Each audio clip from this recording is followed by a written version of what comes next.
सभी दर्शकों को सादर प्रणाम। जय श्री कृष्ण। मेष राशि, सितंबर 2025 पूरा महीना कैसा रहेगा? अचानक शादी का रिश्ता कब पक्का हो सकता है? प्रेम विवाह के मामले में ये महीना कैसा रहेगा? कौन से दिन अच्छे रहेंगे? व्यापार की दृष्टि से कौन से दिन अच्छे रहेंगे? नौकरी की दृष्टि से कौन से दिन अच्छे रहेंगे? शिक्षा, अगर आप स्टूडेंट हैं तो कौन से दिन अच्छे रहेंगे? स्वास्थ्य की दृष्टि से देखा जाए तो किन बातों पर ध्यान देना पड़ेगा? खरीदारी का विचार कब बन सकता है कि कुछ खरीदूं, ऐसा विचार कब बन सकता है? तो पूरी जानकारी इस वीडियो में मिलेगी। ये सारी बातें इस वीडियो में होगी। लेकिन सबसे पहले मैं आपको यहाँ पर कुछ तारीखें बता रहा हूँ। इनमें आपका चंद्रमा ठीक नहीं रहेगा।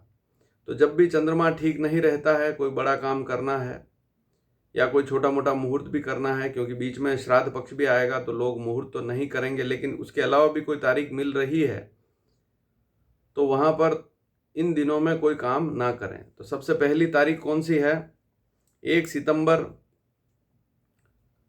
सुबह सूर्योदय से लेकर रात्रि 7:55 तक 8वां चंद्रमा रहेगा। इसमें शरीर और स्वास्थ्य पर ध्यान दीजिए। और ये दिन ठीक नहीं है, चंद्रमा अच्छा नहीं रहेगा। इसके बाद 8 सितंबर दोपहर 2:30 से लेकर 10 सितंबर शाम की 4:03 तक 12वां चंद्रमा रहेगा। तो इसमें भी यह समय भी ठीक नहीं है। कोई भी छोटा मोटा मुहूर्त करते हैं, वैसे तो मुहूर्त नहीं होंगे, क्योंकि 7 सितंबर से लेकर 21 सितंबर तक श्राद्ध पक्ष रहेगा। थोड़ी सी बातें और बताऊंगा इस वीडियो में। कुछ मुख्य बातें हैं, उनको जरूर ध्यान में रखिए ताकि आपको लाभ मिल सके सितंबर महीने का। 17 सितंबर अगली तारीख है। 17 सितंबर, इससे पहले मैंने जो 8 सितंबर दोपहर 2:30 से 10 सितंबर शाम 4:03 का समय बताया, 12वां चंद्रमा रहेगा। इस समय में यात्रा कर रहे हैं तो थोड़ी सावधानी रखें। और जैसे यात्रा में ज़्यादा खर्च करना, ज़्यादा दौड़ भाग या जल्दबाजी करना, इसके अलावा अनावश्यक खर्च करना, इन बातों पर ध्यान दीजिए। अगली तारीख है 17 सितंबर 12:30 AM। अब यहाँ पर 16 की रात है, 17 लग चुकी है, ऐसा आप मानेंगे। तो 12:30 AM से लेकर 19 सितंबर सुबह 7:06 तक चौथा चंद्रमा रहेगा। तो मन में इस समय में कुछ विचार अधिक रहेंगे, कुछ टेंशन रह सकती है। चंद्रमा चौथा रहेगा। इसके अलावा 26 सितंबर दोपहर 3:24 से लेकर 29 सितंबर 29 सितंबर 3:55 AM अर्थात सुबह जल्दी तक 8वां चंद्रमा रहेगा। तो इसमें भी शरीर और स्वास्थ्य पर ध्यान देना है। और कोई भी मुहूर्त इस समय में वैसे नहीं किया जाता है, 8वां चंद्रमा ठीक नहीं होता है। अब मुख्य बात, वीडियो को शुरू करने से पहले मुख्य बात समझ लें कि 7 सितंबर से लेकर 21 सितंबर तक श्राद्ध पक्ष रहेगा। जैसा कि आप सभी जानते हैं कि आश्विन मास में श्राद्ध पक्ष होता है, कृष्ण पक्ष में। तो 7 सितंबर पूर्णिमा श्राद्ध है, उसके बाद श्राद्ध लगातार चलेंगे, 16 दिन श्राद्ध का पक्ष रहता है। 21 सितंबर को श्राद्ध पक्ष समाप्त होगा। फिर उसके बाद 22 तारीख से नवरात्रि प्रारंभ होगी, जैसा कि आप सभी बहुत सारे लोग तो जानते हैं इस बात को। तो क्या श्राद्ध पक्ष में बातचीत करें या ना करें विवाह की? तो श्राद्ध पक्ष में एक बात समझ लीजिए कि श्राद्ध पक्ष अशुभ पक्ष नहीं कहलाता है। हाँ, ये जरूर कहा है कि साल में 15 दिन जो है पितरों के निमित्त होते हैं, तो पितरों को भोग लगाएं, उनका ध्यान कीजिए। लेकिन दैनिक काम तो आप जरूर करेंगे। नौकरी पे भी जाएंगे इन दिनों में, 7 सितंबर से 21 सितंबर के बीच में। दुकान है तो दुकान भी खोलेंगे। ऐसा तो नहीं है कि श्राद्ध पक्ष चल रहा है घर पर ही बैठ जाएंगे। तो दैनिक काम तो करेंगे, भोजन भी करेंगे, भोजन लोगों को भी कराएंगे, श्राद्ध भी करेंगे। तो श्राद्ध का मतलब ये नहीं है कि अशुभ पक्ष है, अशुभ दिन है, बल्कि ये सर्वोत्तम दिन है। लेकिन इन दिनों में कहीं से फोन आ रहा है तो बात करने में कोई हर्ज नहीं है। कोई भी व्यक्ति रिश्ते की बात कर रहा है या आप भी कहीं रिश्ते की बात कर रहे हैं, ठीक है, अगला व्यक्ति श्राद्ध पक्ष के हिसाब से नहीं कर रहा, बात अलग बात है। तो यहाँ रिश्ता पक्का नहीं करना है। ये बात तो आप भी जानते हैं कि श्राद्ध पक्ष में कौन रिश्ता पक्का करेगा, क्योंकि लोग इसे अशुभ मानते हैं। लेकिन मुख जबानी बात करने में कोई दिक्कत नहीं है। आगे चलकर नवरात्रि में आप रिश्ता फिक्स कर सकते हैं, या आप दीपावली के बाद जो देव उठान एकादशी है उसके बाद में रिश्ता पक्का कर सकते हैं। तो बात करने में कोई हर्ज नहीं है, इस बात को जरूर जान लीजिए। ऐसा बिल्कुल नहीं है कि श्राद्ध पक्ष है तो बिल्कुल अशुभ पक्ष ही है, इसमें कोई काम नहीं करना है। और पुराने शास्त्रों को पढ़ेंगे तो वहाँ भाद्रपद मास लिखा है। भाद्रपद मास का कृष्ण पक्ष जो होता है उसमें श्राद्ध पक्ष होता है। अब कई शताब्दियों से या कई वर्षों से आश्विन में श्राद्ध पक्ष लगाया जा रहा है, जबकि प्राचीन ग्रंथों में भाद्रपद मास लिखा है। तो ये भी जानने योग्य बात है। मेरा एक चैनल और है, उसका नाम है प्रकाश नागदा, तो उस चैनल पर भी जाकर आप महत्वपूर्ण जानकारियां ले सकते हैं। अब चलते हैं विषय पर। मेष राशि है तो व्यापारियों के लिए विशेष दिन कौन से हो सकते हैं? 1 तारीख से 14 तारीख, ये 14 दिन विशेष हो सकते हैं। इनमें अधिक से अधिक मेहनत करें। हालांकि इसके बाद भी मेहनत तो करना ही है, लाभ भी मिलेगा, लेकिन इन दिनों में जितना ज़्यादा प्रयास उतनी ही अधिक सफलता मिलेगी। यदि आप नौकरी में हैं तो कोई दिक्कत वाली बात नहीं है। पूरा महीना आपके लिए अच्छा रहेगा। पूरा महीना आपके लिए अच्छा रहेगा। सितंबर के महीने में नौकरी के लिए प्रयास कर रहे हैं तो इस महीने में सफलता मिल सकती है। नई नौकरी मिलने के योग भी बन सकते हैं। अब देखिए, 7 सितंबर से 21 सितंबर श्राद्ध पक्ष होगा, और मान लीजिए किसी व्यक्ति को 2 लाख महीना की नौकरी मिल गई तो क्या वो ज्वाइन नहीं करेगा? छोड़ देगा कि श्राद्ध पक्ष चल रहे हैं, अभी तो मैं नौकरी ज्वाइन नहीं कर सकता। और पिछले मान लीजिए 2 साल से घर पे बैठा हुआ व्यक्ति और नौकरी लग गई तो क्या करेगा व्यक्ति? देखिए, ऐसा करना ठीक नहीं है, क्योंकि दिनचर्या को चलाने के लिए पैसे की आवश्यकता होती है। जीवन के छोटे बड़े हर काम को करने के लिए पैसे की आवश्यकता होती है, और यदि व्यक्ति के पास काम ही नहीं होगा तो फिर जीवन कैसे चलेगा, परिवार कैसे चलेगा? तो श्राद्ध पक्ष बहुत अच्छा पक्ष है। बस बात यही है कि इन दिनों में पितरों को जरूर याद कीजिए। जो पितरों की तिथि है, मान लीजिए उनका देहांत द्वितीया को हुआ है तो द्वितीया श्राद्ध करें, चतुर्थी को हुआ है तो चतुर्थी को श्राद्ध करें, पंचमी को उनकी मृत्यु हुई है तो पंचमी में श्राद्ध करिए। उसमें कोई दिक्कत वाली बात नहीं। उनको भोग लगाइए, दोपहर में भोग लगता है, लेकिन दैनिक काम जरूर करें। और कहीं से रिश्ता आ रहा है या कोई जरूरी काम है तो उसको जरूर निपटाएं, उसमें कोई दिक्कत वाली बात नहीं।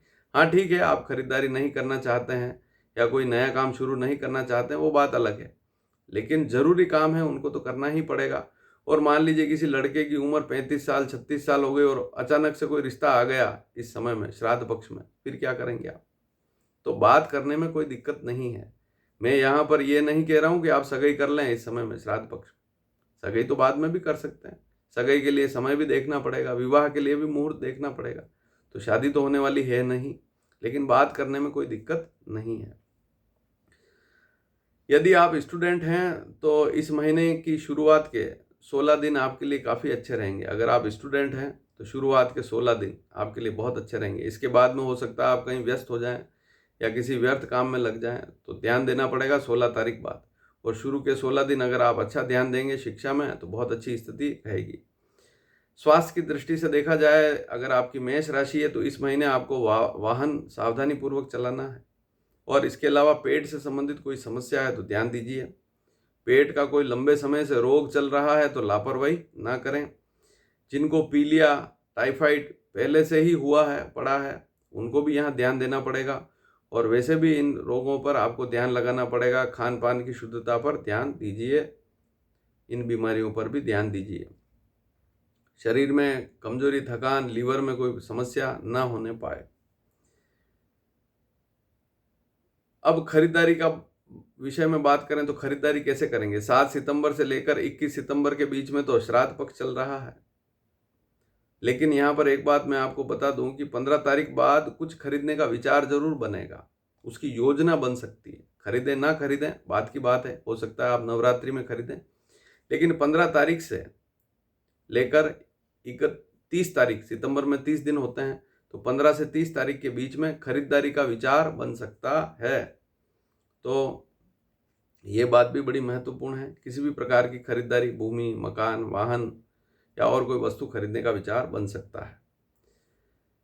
15 सितंबर 2025 के बाद यात्रा का विचार भी बन सकता है।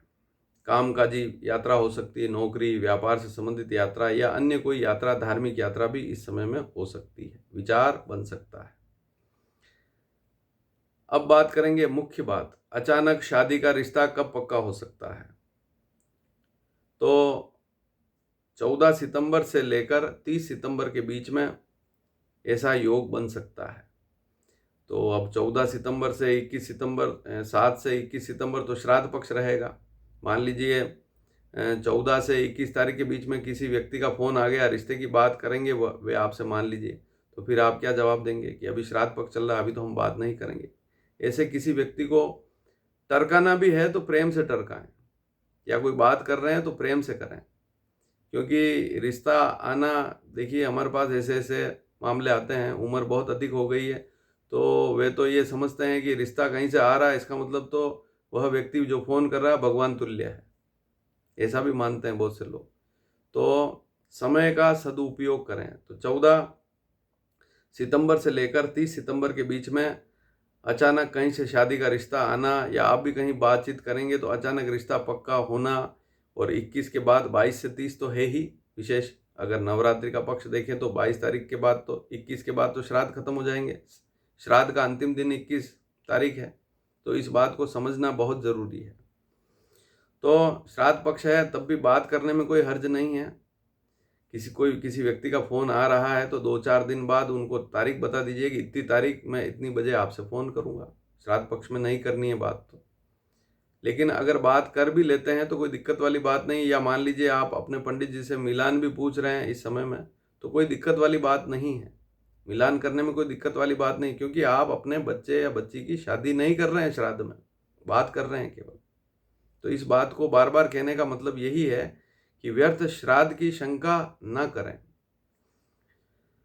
अब अगला विषय है प्रेम विवाह के मामले में कब सफलता मिल सकती है, या आप किसी को पसंद करते हैं तो माता पिता से इस बारे में बात कब करें। तो 15 सितंबर से लेकर 30 सितंबर के बीच में आप बात कर सकते हैं। तो ये भी समय यही रहा, लगभग 14 से 30 सितंबर के बीच में या 15 से 30 सितंबर के बीच में आप अपने माता पिता से बात करें कि मैं किसी को पसंद करता हूँ, उससे विवाह करना चाहता हूँ। तो यहाँ पर कुछ वहाँ पर अच्छे फल मिल सकते हैं, माता पिता का भी विचार बन सकता है, वे आपसे राजी हो सकते हैं। तो जो भी संभावनाएं बनती थी, मेष राशि वालों के बारे में जानकारी है। तो मेष राशि है तो क्या देखना है, अपनी जन्म पत्रिका में चंद्रमा को देखना है, चंद्र राशि देखनी है। चंद्रमा 1 नंबर अंक पर लिखा हुआ होगा तभी आपकी मेष राशि होगी। अश्विनी नक्षत्र में आपका जन्म है तो मेष राशि होती है, भरणी नक्षत्र में आपका जन्म है तब भी मेष राशि होती है, और कृतिका नक्षत्र के पहले चरण में आपका जन्म है तब भी आपकी मेष राशि होती है। तो यहाँ चंद्र राशि की बात हो रही है। वीडियो पसंद आए तो शेयर जरूर कीजिएगा। धन्यवाद। जय श्री कृष्ण।